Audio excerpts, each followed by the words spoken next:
नमस्कार दोस्तों। हमारी आज की कहानी है अम्मा जी का चश्मा। बेटा, मेरा चश्मा बनवा लाना, सुबह हाथ से छूट गया और टूट गया है। अम्मा जी ने अपना चश्मा देते हुए विशु से कहा। हाँ अम्मा, जरूर बनवा दूंगा, विशु ने जवाब देते हुए कहा। उधर ही खड़ी विशु की पत्नी नंदिनी ने कहा, कभी अम्मा जी का चश्मा टूटता है तो कभी इनकी छड़ी टूट जाती है। तभी विशु ने कहा, अम्मा जी के बारे में कुछ ना बोलना और ऐसा करना कि शायद मुझे काम की वजह से याद ना रहे चश्मे की, तो तुम घर के काम से फ्री हो जाने के बाद चश्मे वाले की दुकान पर जाकर चश्मा बनवा लाना। विशु ने नंदिनी से कहा, चश्मा वाला मेरा बाप नहीं लगता जो फ्री में चश्मा बनवा देगा, और मेरे पास तो फूटी कौड़ी भी नहीं है जो चश्मा बनवा कर ला सकूं। नंदिनी ने तपाक से जवाब दिया, ये लो 200 रुपए, अब तो बनवा लाना चश्मा, विशु ने पैसे देते हुए कहा। नंदिनी 200 रुपए देख खुश हो गई।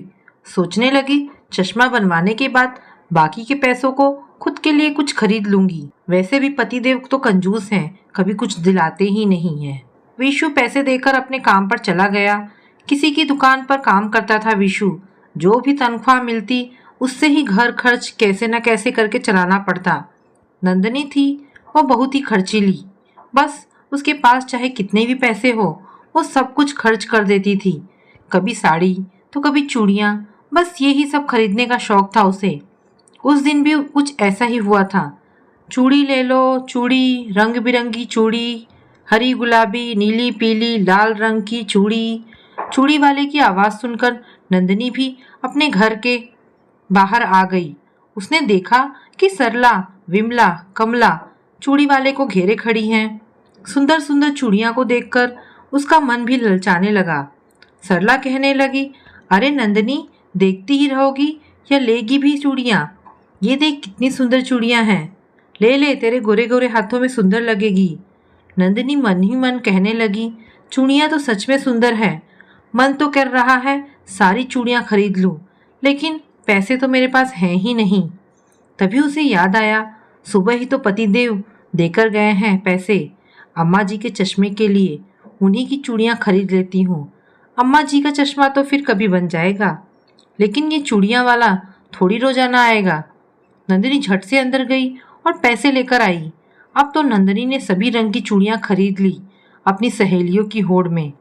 होड़ होड़ में उसे ये तक याद नहीं रहा कि कुछ पैसे चश्मे के लिए भी बचाए जा सकते थे।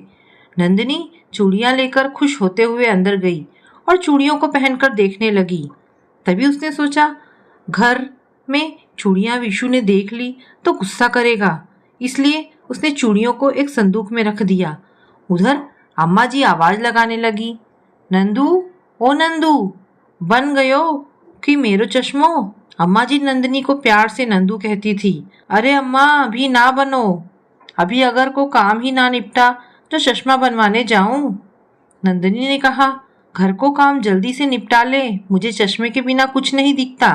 कहीं गिर गई तो मुसीबत खड़ी हो जाएगी और तुझे ही दिक्कत होगी, और मैं नहीं चाहती कि मैं किसी के लिए दिक्कत खड़ी करूं। अम्मा ने खुद की परेशानी बताते हुए कहा।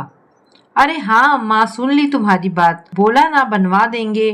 तभी विशु भी अपने काम पर से आ जाता है। आते ही विशु भी ये सवाल करता है नंदिनी से, बनवा लाई क्या अम्मा का चश्मा? नंदिनी बोली, मुझे घर के काम से समय ही नहीं मिला, कैसे जाती? विशु गुस्से से बोला, घर का काम तो थोड़ी देर से हो जाता, या फिर आज कुछ काम रह भी जाता तो क्या फर्क पड़ जाता। ला मुझे दे चश्मा और पैसे, मैं अभी ठीक करवा कर लाता हूँ। नंदिनी पैसे कहाँ से दे? पैसों की तो उसने चूड़ियां खरीद ली, इसलिए बात को टालने की कोशिश करती रही। लेकिन विशु को समझ आ गया था कि शायद आज भी पैसे किसी न किसी चीज खरीदने में खर्च कर दिए हैं। तभी विशु ने कहा, आज क्या खरीद लिया, बताओगी नहीं? नंदिनी झट से बोली, आज चूड़ियां वाला आया था तो चूड़ियां खरीद ली। चूड़ियां खरीदने की बात सुनकर विशु को गुस्सा आ गया और बोला, तुम्हारे इस फालतू के खर्चे से तंग आ गया हूँ। इतनी साड़ियां हैं, इतनी चूड़ियां हैं, फिर भी आज अम्मा का चश्मा बनाना जरूरी था। या तुम्हारी चूड़ियां, तुम्हें कब समझ आएगा कि जितनी चादर है उतनी ही पैर पसारने चाहिए। ये सब सुनकर नंदिनी कहाँ पीछे रहने वाली थी, वह भी बोल पड़ी, अम्मा जी, जब देखो तब अम्मा जी। उनके खर्चे तो देखो, दवा का खर्चा, कभी उनकी छड़ी टूट जाती है तो कभी इनका चश्मा। इनके तो खर्चे तुम्हें दिखते ही नहीं, बस मेरे खर्चे ही तुम्हें नजर आते हैं। तभी विशु बोला, हाँ क्यों ध्यान नहीं रखूं अम्मा जी का, आखिर मुझे पाल पोस कर बड़ा किया है। मेरे माँ बाप तो मुझे छोड़कर चले गए थे, तब से बड़े लाड़ प्यार से इन्होंने मुझे पाला है, मेरा ख्याल रखा है। मेरा भी फर्ज बनता है इनकी सेवा करने का। हाँ हाँ करो सेवा, लेकिन जब सरला, विमला, कमला सभी अच्छे कपड़े पहनती हैं, मेरा भी मन करता है अच्छे से रहने, बन ठन कर रहने का। नंदिनी भी बोले जा रही थी। नंदिनी और विशु की आवाज सुनकर अम्मा जी अपनी छड़ी के सहारे जैसे तैसे आई और बोली, बेटा मुझे चश्मा दे दे, जैसा है वैसा, आज तो वैसे भी ठीक होने से रहा, कल की कल सोचेंगे। नंदिनी ने अम्मा जी के हाथ में चश्मा थमाते हुए कहा, ये लो चश्मा। इस चश्मे के लिए इतना सुनना पड़ा। विशु अम्मा जी को देख रहा था कि जैसे वो कुछ कहना चाहती हो, लेकिन कह नहीं पा रही थी। विशु भी नंदिनी से बहस करना नहीं चाहता था, क्योंकि वो कभी नहीं समझ सकती कि होड़ से कर्म ही फूटते हैं। विशु हाथ पैर धोकर अम्मा जी के पास गया तो देखा अम्मा जी अपने चश्मे को ठीक करने की कोशिश कर रही थी। उसे धागे से जोड़ने की कोशिश करती, फिर टूट जाता। ये देख विशु की आंखों में आंसू आ गए और अम्मा जी के गले लगकर रोने लगा। मुझे माफ कर दे अम्मा, मैं तेरा चश्मा नहीं बनवा पाया। अम्मा जी बोली, पगले तू है ना, मेरी आंख का तारा, तेरी चमक से देख लूंगी कुछ दिन, अभी इसी से काम चला लूंगी जैसे चलता है। नहीं अम्मा जी, मैं सुबह खुद बनवा कर लाकर दूंगा अपने काम पर जाने से पहले, विशु ने कहा। विशु अब रात में भी इसी चिंता में था कि कहीं अम्मा जी बिना चश्मे के गिर ना जाएं।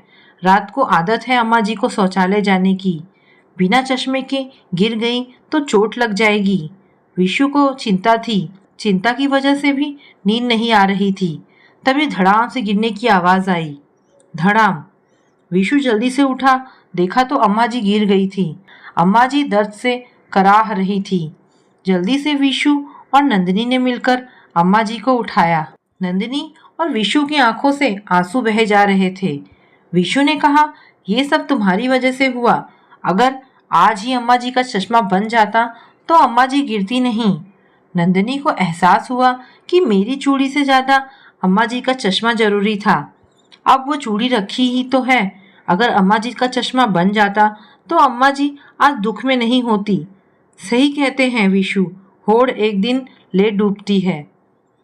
तो दोस्तों ध्यान रखा करो, बुजुर्गों का ये कुछ नहीं मांगते, प्यार से देखभाल और कुछ बोल प्यार के चाहते हैं अपनों से। तो दोस्तों ये कहानी आपको कैसी लगी? अगर आपको ये कहानी पसंद आई हो तो प्लीज़ इसे लाइक एंड शेयर करें और मुझे कमेंट करके अवश्य बताएं। धन्यवाद दोस्तों।